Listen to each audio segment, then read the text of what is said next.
Good morning everyone, welcome back to my channel. আর সকালবেলায় মন খারাপের কথা কি বলবো বলুন তো, এই বৃষ্টিটা আর সহ্য হচ্ছে না। অনেকে জানি, অনেকেই বলছেন যে আমাদের এখানে তো বৃষ্টি হচ্ছে না, একটু পাঠাও। যদি এইভাবে সত্যি পাঠানো যেত না, আমি তোমাদের কিলো দরে পাঠিয়ে দিতাম বৃষ্টি। এত বৃষ্টি হচ্ছে, জামা কাপড় শুকাচ্ছে না, জামা কাপড় থেকে অদ্ভুত সোদা সোদা গন্ধ, বিরক্তি লাগছে, মানে পরিষ্কার হয়েও অপরিষ্কার লাগছে নিজেদের। যে আমি বাজার থেকে পুদিনা পাতার ডাল কিনে এনে বসেছিলাম, কি সুন্দর ছোট্ট ছোট্ট পাতা বুড়িয়ে গেছে দেখুন, পুরো ভর্তি, সব কটাই লেগে গেছে। পুদিনা পাতা খুব সহজে হয়ে যায়, কিন্তু বেশি রোদ যদি পায় তাহলে মরে যাবে, আর জল কম পেলেও কিন্তু মরে যাবে। শুধু দুটো জিনিস ভালো লাগছে, সেটা হচ্ছে গরমটা কম আছে, হ্যাঁ হিউমিডিটি কিন্তু যেমনকার তেমন, ফ্যান না চালালে গরম লাগছে। আর এই ফুলগুলোকে দেখুন, একটু এক্সট্রা সবুজ হয়ে যায় না? মানে যখনই বৃষ্টি হয় তখন পাতার কালারগুলো এত সুন্দর লাগে, মনে যেন দু চোখ ভরে দেখি। এই জন্যই যেন পাহাড়টা বেশি টানে বৃষ্টির সময়। কিন্তু সব থেকে যেটা বিরক্ত লাগে সেটা হচ্ছে কাজ করতে, পায়ের তলায় সবসময় জল স্যাঁত করে, চটি পড়ে থাকি, তাও যেন কিরকম একটা বিরক্তিকর। বেশ কয়েকদিন ধরে ভাবছিলাম রুট টাচ আপ করবো, কিন্তু ওয়েদারের জন্য ভালো লাগছিল না। তারপরে ভাবলাম ওয়েদারের কথা ভেবে যে দিনের পর দিন কামাই করতেই থাকি তাহলে আর হয়েই উঠবে না। আলটিমেটলি উইকেন্ড আসছে না, তো তার আগে তো করে নিতেই হবে। আপনাদের সাথে কথা বলছি, মাঝে মাঝে একটু রোদটা উঁকি মারছে, আবার ঢুকে যাচ্ছে। সত্যি একটা টাইমের পর না এই রুট টাচ আপ বিরক্তিকর হয়ে ওঠে। আর যদিও এটা আমার অনেক বছরের সঙ্গী, মানে 20 বছর বয়স থেকে আমার কিন্তু চুল পাকার প্রবলেম, কিন্তু তখন আমি কিন্তু কালার করতাম না, হেনা করলেই হয়ে যেত। কিন্তু এখন কি বলুন তো, হেনা করার সাথে সাথে না চুলের ড্রাইনেস বেড়ে যাচ্ছে, আরও অনেক ধরনের প্রবলেম দেখা যাচ্ছে। সেই জন্যেই এখন শুধু রুট টাচ আপই করি, তাও মোটামুটি 15 দিন ছাড়া একবার। নদীকে সকালবেলায় 3টে লুচি ভেজে দিয়েছিলাম, আরও মোটামুটি 5-6টার মতো ছিল। তো সকালবেলায় আমি এগুলোকে ভাজছি, মা 2টো খাবে, আমি 3টে খাবো, ঘুগনি তো আছেই। আর আমার শ্বশুরমশাই তো সব কিছুই নিয়মে, সকালবেলা যত ভালোই জিনিস হোক না কেন উনি চিড়ে মানে চিড়েই খাবেন। এইসব জিনিসগুলো তখনই খাবেন যখন রাত্রেবেলা, মানে লুচি মানেই রাত্রেবেলায় খাবেন উনি। তাও আবার আটার লুচি না, কিন্তু ময়দার লুচি। আমরা সবেতেই কমফোর্টেবল, যা হোক একটা হলেই হলো। আমার শাশুড়ি মা তো গরম গরম লুচি হলেই হলো। আমার খাওয়া নিয়েও তো জ্বালা নেই ঠিকই, কিন্তু লুচির সাথে তরকারি কিন্তু লাগবেই, যা হোক একটা তরকারি হলেই হলো, ডাল ভাজা ভুজি। কিন্তু আমার শাশুড়ি মা জানেন শুধু শুধু লুচি খায়, শুধু লুচি, চা দিয়ে ভালো লাগে অবশ্য, একটু চিনি দিয়ে। তো আমাকে শাশুড়ি মা বললো যে আমাকে আজকে শুধু লুচি দিবি। গরম গরম লুচি নাকি তার শুধুই ভালো লাগে খেতে, তরকারির মধ্যে ডোবালে নাকি লুচির আসলে একটা গন্ধ আছে, সেটা নাকি চলে যায়। দেখুন অত শত যাই না বাবা, আমার তো ঘুগনি লুচি বিশাল প্রিয়, আমি লুচি ঘুগনি নিয়ে ওপরে চলে যাই। এই যে আজকে আমার সুন্দর ব্রেকফাস্ট রেডি। আমার মনেই ছিল না যে আটাগুলো মাখা ছিল, হঠাৎ করে মনে পড়লো, লুচি বানালাম, ঘুগনি নিলাম। তবে আটার লুচির সাথে বেস্ট কম্বিনেশন কি বলুন তো, খেজুর গুড়। এই ঘুগনি জিনিসটা ছোটবেলা থেকে আমার এতটা পছন্দের, মনে আছে ওই কোয়াটার পাউরুটি পাওয়া যেত, ওর মধ্যে বাটার লাগিয়ে এই ঘুগনি দিয়ে খেতে কি অপূর্ব যে লাগতো। তখন চায়ের দোকানে খেতে যেতাম, চা, পাউরুটি আর ঘুগনি। আজকে আমাদের অনেক বছর পর বাঁধাকপি হয়েছে, 1 বছর পর, কারণ শীতকালে লাস্ট হয়েছে, বুঝেছো, গরমকাল পেরিয়ে বর্ষাকাল পড়ে গেছে। প্রত্যেকবারেই আমি ওই অ্যাবস গুডনেসের রোজমেরি ওয়াটারটা ইউজ করি, বাট এবারে না, ওই অ্যাবস গুডনেসেরটা শেষ হয়ে গেছে, তো ভাবছিলাম রোজমেরি ওয়াটার অর্ডার দেবো। তো এবারে আভিমিরটা অর্ডার দিলাম। আভিমির প্রোডাক্ট নো ডাউট বেশ ভালো, আমি অয়েলটা তো ইউজ করেছি, বেশ ভালো। এটা রোজমেরি ওয়াটারটা দেখি ইউজ করে কেমন, কোনটা ভালো, বাট এটার দাম ডেফিনেটলি বেশি, অ্যাবস গুডনেসের দাম একটু কম। Good evening, good evening, good evening. 8টা তো বাজে, গুড নাইট বলবো সবাইকে। শেষ করে আসছো, তার আগে গুড নাইট বলা যায় না, তার আগে গুড ইভিনিংই বলতে হবে। তো নদীর টিচার নদীকে পড়িয়ে গেল, তারপরে আমি একটু ভিডিও এডিট করে পোস্ট করলাম আর কি। ওদিকে মাকে খেতে টেতে দিলাম, পাউরুটি খেলো। আর এখন বাজছে 8টা, এরপরে ওর রুটি আমার রুটি নিয়ে আসবো। কালকে ওদের স্কুলে আবার টেবিল এটিকেট শেখাবে, সেজন্য অনেক কিছু ওই টিফিনের মধ্যে, হ্যাঁ টিফিনের অপশন দিয়েছে, ডোসা, ইডলি, ডোকলা, তারপরে ফ্রুটস, এরকম শুধু ফ্রুটস থেকে পেট ভরবে না, তারপরে কেক, বিস্কিট এগুলো দিতে বলেছে। তো আমি স্যান্ডউইচ বানিয়ে দেবো, কারণ ইডলি, ঢোকলা এগুলো একদম পছন্দ করে না। ঠিক আছে, ইডলি মানে সাউথ ইন্ডিয়ান নাম শুনলেই ওর বিরক্ত লাগে, ও খায় না ওইগুলো। আর বিস্কিট ফিস্কিট কেক ফেক গুলো ঘরেই খায়, ওইগুলো আমি আর দেবো না। ফ্রুট দিলে পেট ভরবে না 1 নম্বর, তো সেই জন্য স্যান্ডউইচটা বেস্ট অপশন। বাট আমি ননভেজ দেবো না, ওর মধ্যে মানে ইয়ে আলুর প্লেন স্যান্ডউইচ করে দেবো। পনির দিলে পনির খায় না, ওয়াক করে। ঠিক আছে, তো আর কি অপশন চাইছিস? স্টাফিংটা ভেতরে তৈরি করবো। আর 8টা বাজলো আর কি, বাইরে না ওই বৃষ্টি হচ্ছে, আমার না পুরোপুরি ডিপ্রেস লাগছে, ভালো লাগছে না বৃষ্টিটা, আমি আর নিতে পারছি না, রীতিমতো মানে বিরক্তি লাগছে। এই যে দেখতে পাচ্ছেন আজকে রাতে এইটা মাখবো, মাথায় দিয়ে শোবো। একদিনে কিছুই তফাৎ তৈরি না বোঝা যাবে, তো কালকে মানে মোটামুটি কিছুদিন ইউজ করার পর বোঝা যাবে। যেহেতু আমি রোজমেরি ওয়াটারটা ইউজ করি, তো হয়তো একটু বুঝতে পারবো, বাট দেবো।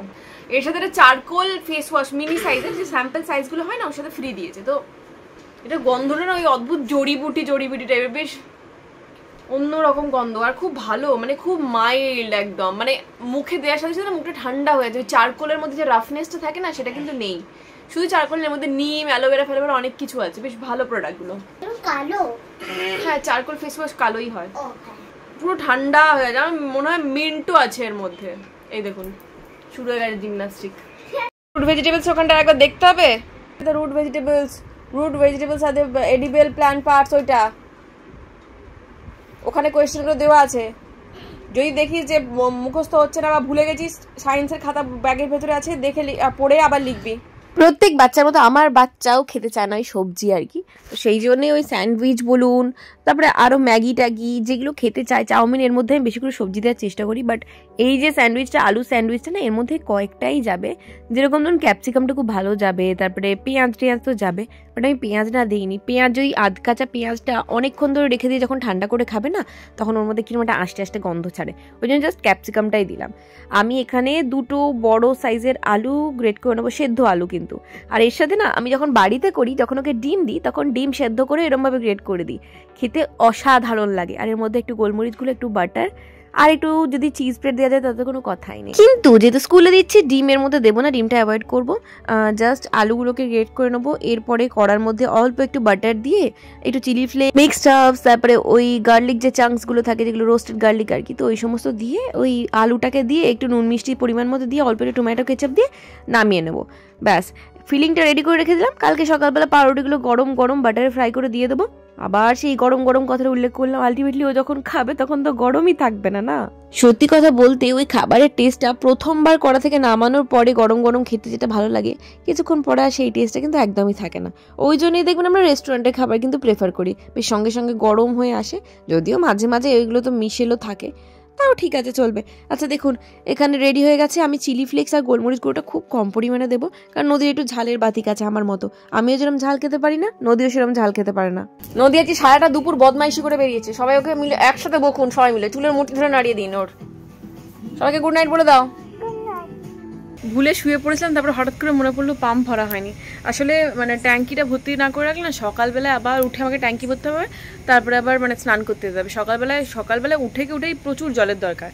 নিচে মা চলে যায় 5:30টার মধ্যে, ওখানে গিয়ে মানে বাথরুম সারে, তারপরে আমি সকালবেলা উঠে স্নান করি, পুজো করি, মানে অনেক অনেক জল দরকার। তারপরে আমার মাও করে স্নান পুজো। তো কিন্তু ফুল মুন, পুরো গোল চাঁদ উঠেছে, হালকা মেঘে ঢাকা। যারা এরকম ব্রেসলেট পরে আছেন না, বা পাইরাইট বা কোনো ধরনের স্টোন পরে আছেন, আজকে কিন্তু চার্জের দিন, মানে রিচার্জ করতে হয় এগুলো মাসে একবার। তো এইগুলোকে আমি খুলে সারাটাতে চাঁদের নিচে এখানে রেখে যাব। এই যে একটা কাঁচের প্লেট নিলাম, দুটো খুলে রেখে দিলাম, সারা রাত হোক চার্জ, কালকে সকালবেলা স্নান করে পরে নেবো। রাত্রিবেলাটা আমাদের এই সোনারগাঁওটা এত সুন্দর লাগে না, মনে হয় না কোথাও বাইরে দূরে ঘুরতে এসেছি। বেশ সুন্দর লাগে চারিদিকটা। এই যে আমার বাড়ির ছাদ, আর এটা শাহানার বাড়ির ছাদ, মানে আমার আর শাহানা পুরো একদম মুখোমুখি, মানে আমার বাড়ির পেছনেই ওর বাড়িটা।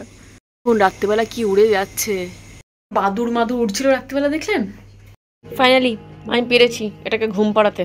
এরপরে আমি বসে বসে আরামসে এই রোজমেরি ওয়াটারটা অ্যাপ্লাই করবো, দেখা যাক কি হয়। এখানে একটা টিনেজারদের একটা সিরিজ কি হয়েছে, ভূতের কি জানি, মার্ডারে আর কি, মার্ডার মিস্ট্রি, তো সেটাই দেখছি। কিন্তু একটু ফানি, মানে সেরকম কিছু মানে ডেপথ নেই গল্পটা।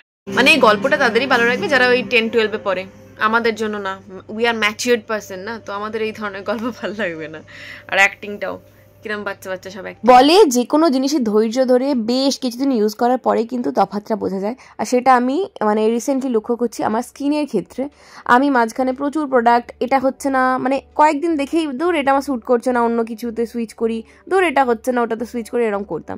বাট এখন মোটামুটি পাস্ট 6-7 মাস ধরে বলছি আমি কন্টিনিউয়াস ওই ডট অ্যান্ড কেয়ার কয়েকটা প্রোডাক্টই লাগিয়ে গেছি। এছাড়া আমি আর কোনো কিছু ইউজ করছি না। তো আগের থেকে আমার ব্রণের পরিমাণ অনেক কমে গেছে।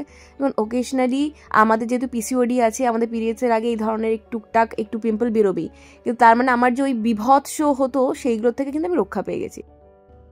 তো রাত্রেবেলা শুয়ে পড়ার পরে সকালবেলা নদীকে স্কুলে পাঠিয়ে হঠাৎ করে মা আমাকে বললো চুলটা একটু কেটে দে। সবই ঠিক আছে, কাটিং শিট নেই, নাইটি এরকম কোঁচ কোঁচ যে জিনিসগুলো থাকে না, ওখানে আমার খুব ভয় লাগে যে নাইটিটা না কেটে যায়। খুব সাবধানে আস্তে আস্তে কাটছিলাম।